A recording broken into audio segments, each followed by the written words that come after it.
Wrestling remake Tamil channel இந்த dealer பற்றி பார்க்க போறோம்னா இப்போ நடந்து முடிஞ்ச சாட்டர்டே மெயின் ஈவென்ட்டோட ஹைலைட்ஸ் அண்ட் ரிவ்யூ தான் பார்க்க போறோம். மறக்காம சேனல் புதுசாக இருந்ததுன்னா சப்ஸ்கிரைப் பண்ணிக்கணும்பா. இன்னைக்கான கொஸ்டின் என்ன, இப்போ நடந்து முடிஞ்ச சாட்டர்டே மெயின் ஈவென்ட்டோட ரேட்டிங் என்ன சொல்லி மறக்காம கமெண்ட் பண்ணுங்க. என்னோட ரேட்டிங் வந்து பார்த்தீங்கன்னா 9.2 அந்த அளவுக்கு வந்து பெஸ்ட்டாக இருந்துச்சு.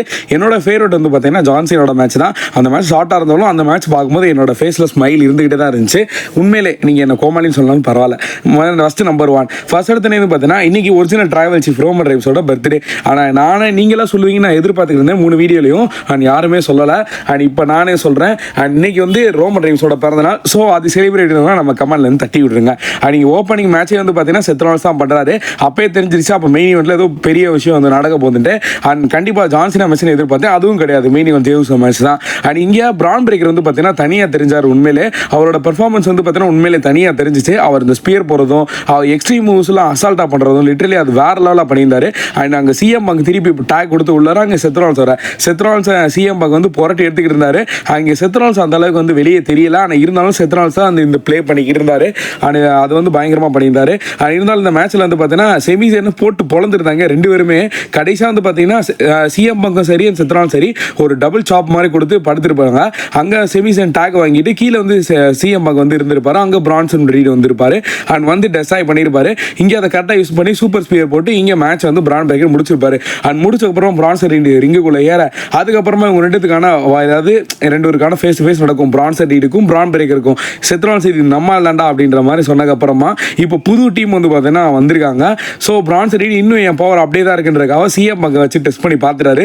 சிஎம் பங்கை பிதிக்கிட்டாருன்னு தான் சொல்லலாம். அண்ட் லிட்டரலி இன்னைக்கு வந்து தரமாக வந்து மூவ்மெண்ட் பண்ணியிருந்தாங்க. ஃபர்ஸ்ட் ஓப்பனிங் மேட்சே வந்து டீம் செத்ரோன்ஸ் பிடிச்சிருந்தாங்க.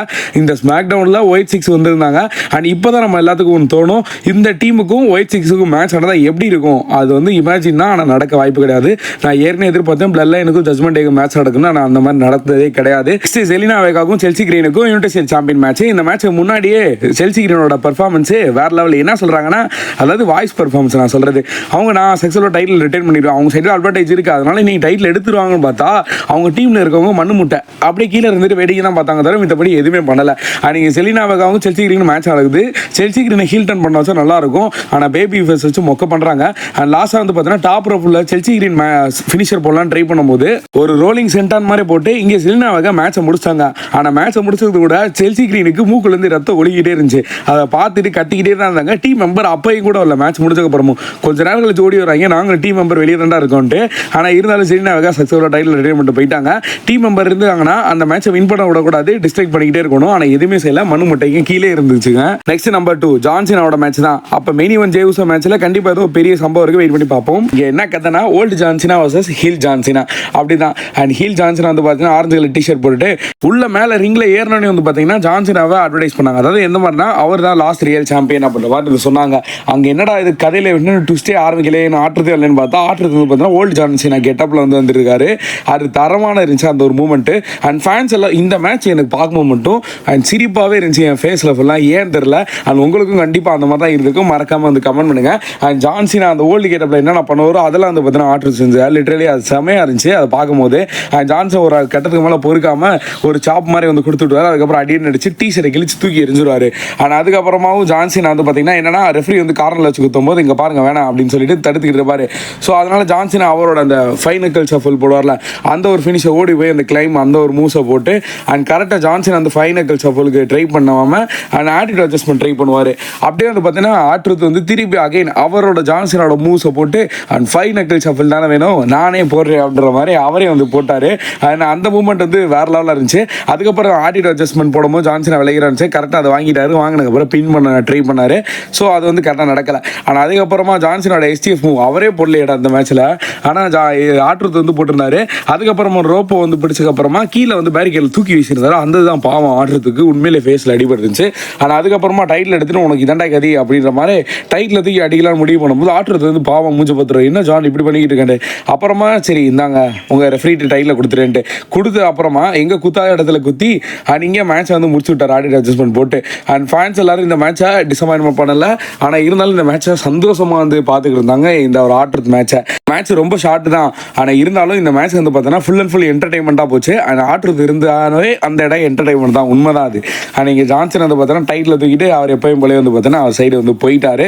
நெக்ஸ்ட் நம்பர் 3 இந்த மேட்ச்லாம் முடிஞ்சதுக்கப்புறம் தான் ஜான்சனோட ப்ரோமோவை பேக் சைட்லேருந்து காட்டுறாங்க, நம்ம ஸ்க்ரீனில் வந்து பார்த்துட்டு இருக்கோம். அண்ட் அதில் என்ன பேசினார்னா, மெயின் ஈவென்ட் ஜேவுசோ இப்போ மெயின் ஈவென்ட் பண்ணுறக்காக அஃபிஷியலாக கன்ஃபார்ம் பண்ணாங்க இந்த மேட்சை மெயின் ஈவெண்ட்டா. அவர் வந்துட்டு இருக்கும்போது அங்கே ஜான்சனா நிற்கிறாரு. அண்ட் இப்போதைக்கு ஜான்சனா என்ன சொல்கிறாரு, ஜான்சினா வந்து ஜே உசோ உன்னை பார்த்து ரொம்ப நாள் ஆச்சு அப்படின்னு. அண்ட் ஜே உசோ வந்து என்ன சொல்கிறாருன்னா, ஜான்சினா அவனை லாஸ்ட் டைம் பார்த்தாப்ப நீ ராயல் ரம்பிள் வின் பண்ணலான்னு ஒரு ஆணவத்தில் இருந்த, ஸோ அந்த ஒரு மூமெண்ட்டை வந்து நான் கெடுத்து விட்டேன். கரெக்ட் தான். அண்ட் இருந்தாலும் இப்போதைக்கு நம்ம 2 டைமே சாம்பியன் இருக்கு நான். ஸோ இப்போதைக்கு என்னோட கிளாக் வந்து 0 நோக்கி இருக்கு. அதெல்லாம் நான் வந்து சக்ஸஸ்ஃபுல்லாக டைட்டில் ரிட்டைன் பண்ணிட்டேன். ஆனால் இன்னைக்கு வந்து உனக்கு சாம்பியன் ரிட்டைன் பண்ணுறது கொஞ்சம் கஷ்டமாக இருக்குன்னு நினைக்கிறேன். ஏன்னா லோகன் பால் கூட நீ ஜெயிப்பியா தோப்பியான்னு ஏகப்பட்ட குழப்பங்கள் இருக்கும். கண்டிப்பாக இந்த மேட்ச் வந்து ஒரு பெரிய ஒரு டஃப்பாக தான் இருக்கும் போது அதை நீ ஃபேஸ் பண்ண தான் போகிற. இப்போ லாஸ்ட் டைம் ஃபேஸ் பண்ணப்போ உன்ட்ட வந்து சாம்பியன் இருக்கு. அதே மாதிரி நெக்ஸ்ட் டைம் நான் உன்னை ஃபேஸ் பண்ண வருவேன். அண்ட் அந்த ப்ரெஸ்டீஜியஸ் இஷ்யூக்காக அண்ட் திருப்பி நான் உன்னை ஃபேஸ் பண்ண வரும்போது உன்ட்ட சாம்பியன் இருக்குமா அப்படின்றத பார்ப்போம். நானும் பார்த்துட்டு தான் இருக்கேன் டிவியில் அப்படின்ற மாதிரி சொல்லிட்டு போயிட்டாரு. So John Cena main event Jey உசோக்கான அடுத்த செக்மெண்ட் நடக்க போது. ஏன்னா மண்டேடால ஜான்சன் வரப்போறாருல, அதை வந்து டீஸ் பண்ணிட்டு போயிருக்காரு. அண்ட் லிட்டரலி வெயிட் பண்ணி பார்ப்போம் மெயின் ஈவெண்ட்ல என்ன பண்றாங்கன்ட்டு. ட்ரூ மேக்கின்டருக்கும் அண்ட் ராமின் பிரீஸ்க்கும் நடக்கிற ஸ்டீல் கேஜ் மேட்ச் தான். அண்ட் இந்த மேட்சை பொறுத்தளவுக்கு ட்ரூ மேக்கின்டர் பெர்ஃபார்மன்ஸ் வேற லெவல் தான். ஆனால் இருந்தாலும் டாமின் பிரீஸ் வந்து பார்த்தீங்கன்னா ரொம்ப அட்டாக் பண்ணி தான் ட்ரூ மேக்கின்டர். அதிலே நம்ம ஒன்று கவனிச்சிருக்கணும், இந்த மேட்ச்ல வந்து ட்ரூ மேக்கின்டர் வின் பண்ண மாட்டாருன்ட்டு. ஏன்னா அந்த நெக் இன்ஜுரி ஆனதுக்கப்புறமா ட்ரூ மேக்கின்டர் பெர்ஃபார்மன்ஸ் கொஞ்சம் குறைஞ்சிருச்சு. அது இருந்தாலும் ட்ரூ மேக்கின்டர் கிளேமர் கொடுத்து வின் பண்ண பார்ப்பாரு, அது முடியாது. அதுக்கப்புறம் சோக்ஸ்ல மாதிரி போட்டு அண்ட் டாமின் பிரீஸ் வின் பண்ண பார்ப்பாரு, முடியாது. அதுக்கப்புறம் என்ன பண்ணுவாருன்னா, சேரை கரெக்டாக தலைக்கிட்ட வச்சுட்டு அண்ட் டாமின் பிரீஸ் யோசிச்சு தான் அடிப்பார், அடிக்கலாமா வேணாமான்ட்டு. அண்ட் கடைசியில் இல்லை நம்ம ஒரே இதை அடிச்சிடலாம் அப்படின்னு சொல்லிட்டு ஒரே அடியில் அடிச்சு விட்டு அண்ட் அதுக்கப்புறமா எதுவும் பண்ண மாட்டார். ட்ரூ மேக்கின்டர் அப்படியே படுத்து தான் கிடப்பாரு. ஸோ அவர் வந்து மெதுவாக தான் வெளியே போயிட்டு அப்பயுமே எமோஷனலாக வந்து பார்த்துட்டு இருப்பார், நம்ம செஞ்சது தப்பு தான் அப்படின்ட்டு. மேபி இந்த மாதிரி செக்மெண்ட் நடக்க வாய்ப்பு இருக்குது எமோஷனலாக. அண்ட் ட்ரூ மேக்கின்டர் வந்து பார்த்தீங்கன்னா தூக்கிட்டு போயிட்டாங்க. அண்ட் இங்கே லோகன் பாலுக்கும் மெயின் ஈவென்ட் ஜேவுஸுக்கும் ஃபைனல் மெயின் ஈவெண்ட்டு. கண்டிப்பாக ஜான்சின் ஒருவர் நான் இந்த விஷயம் சத்தியமாக எதிர்பார்க்கல. அண்ட் ஃபைனல் மெயின் ஈவெண்ட்டாக வந்து பார்த்தீங்கன்னா மெயின் ஈவென்ட் ஜேவுஸோ அந்த ஊசஸ் பிளாஸ் போட்டு வின் பண்ணலாம் ட்ரை பண்ணும்போது அங்கே ரெஃபரி இழுத்து விட்டுருவார் ஜான்சினா. வந்து ஜான்சினா மெயின் ஈவென்ட் ஜேவுஸோ அட்டாக் பண்ணி எதுக்காகனா அந்த பிரஸ்டீஜ் இஷ்யூனால தான். ராயல் ரம்பரில் ஜான்சினா வின் பண்ணக்கூடாது தடுத்தது இந்த மெயின் ஈவென்ட் ஜேவுஸோ தான். நீங்கள் அதனால அட்டாக் பண்ண. ஸோ ரெசமினியாவில் டைட்டில் ஏன்ட்டு எடுத்துல அப்படின்ற மாதிரி கோடி ரோட் வந்து பார்த்தீங்கன்னா அடிக்க ஆரம்பிச்சாரு. அண்ட் லிட்டரலி இது இந்த மூமெண்ட்டை எதிர்பார்க்கல. அண்ட் கோடி ரோட் வந்து ஜான்சினா கிராஸ் ரோடு போட்டுட்டு அண்ட் அதுக்கப்புறமா ஜான்சினா கீழே எடுத்துட்டு போயிடுவார். அண்ட் இங்கே மேலே மெயின் ஈவென்ட் ஜேவுஸோ கரெக்டாக லோகன் பாலுக்கு ஒரு ஸ்பீரை தட்டி விட்டு அண்ட் இங்கே ஊசஸ் பிளஸோடு இங்கே மேட்ச் வந்து முடிச்சுட்டாரு. அண்ட் இங்கே மெயின் ஈவென்ட் ஜேவுஸோ சக்ஸஸ்ஃபுல்லாக டைட்டில் வந்து ரிட்டைன் பண்ணிட்டாரு. அண்ட் பண்ணக்கப்புறம் தான் இருக்குது கதையே. கோடி ரோடு வந்து பார்த்தீங்கன்னா மைக்கை வாங்கிட்டு மேலே வந்துட்டு இங்கே பார் ஜான்சினா அண்ட் லோகன் பால் ரெண்டுத்துக்கு ஒரே ஒரு விஷயம் சொல்லிக்கிறேன். நான் வந்து இப்போ திருப்பி வந்துட்டேன் ஆனால் உங்கள் ஆட்டத்தை அடக்கிறதுக்காக. அண்ட் அது மட்டும் இல்லை மணி இந்த மேக்கில் ஒரு மேட்ச் பண்ணலாம் முடிவு பண்ணிட்டேன். நானும் என்னோட பிரதர் மெயின் ஈவென்ட் ஜே உசோவும் அண்ட் நீனும் லோகன் பாலும் அப்படின்ற மாதிரி வந்து சொல்லிட்டாங்க. ஸோ டாக் மேட்ச் வந்து பார்க்க போகிறோம் இந்த மணி இந்த பேங்க்கில். அண்ட் இந்த மணி இந்த பேங்க்கில் நான் நினச்சேன் டிரைவர் ஸ்காட் எழுத்துருவாங்க நினச்சேன். அண்ட் டிரைவர் ஸ்காட் போல லோகன் பால் வந்து சேர்த்துட்டாங்க. அண்ட் தரமான மேட்ச் வந்து நடக்கும் போது அண்ட் இன்றைக்கி நடந்த ஷோ எல்லாமே ஃபுல் அண்ட் ஃபுல் ஒர்த்தாக இருந்துச்சு. அந்த டைம் போனதே தெரில, டைம் பாஸ் ஆன மாதிரி வேறு லெவலில் வந்து கொடுத்துட்டாங்க இந்த மேட்ச். இந்த செல்சி கிரீன் மேட்ச் வந்து ஓகே, அது நம்ம வந்து ரெஸ்ட் ரூம் இந்த மாதிரி போகிறது யூஸ் பண்ணிக்கலாம். ஆனாலும் அவங்களுக்கு தப்பாக சொல்லலை. அண்ட் மேட்ச் வந்து நல்லா தான் பண்ணாங்க. இன்னும் அந்த டீம் இருந்துச்சுல, அந்த டீம் வச்சு தான் டிஸ்ட்ராக்ட் பண்ணிக்கலாம். ஆனால் எதுவுமே பண்ணாமல் மனுமட்ட மாதிரி நின்றது தான் எனக்கு வந்து டிசப்பாயின்மெண்ட்டாக இருந்துச்சு. அது நடந்த சாட்டர்டே மைனோட உங்களோட ரேட்டிங் சொல்லி மறக்காம. தேங்க்யூ.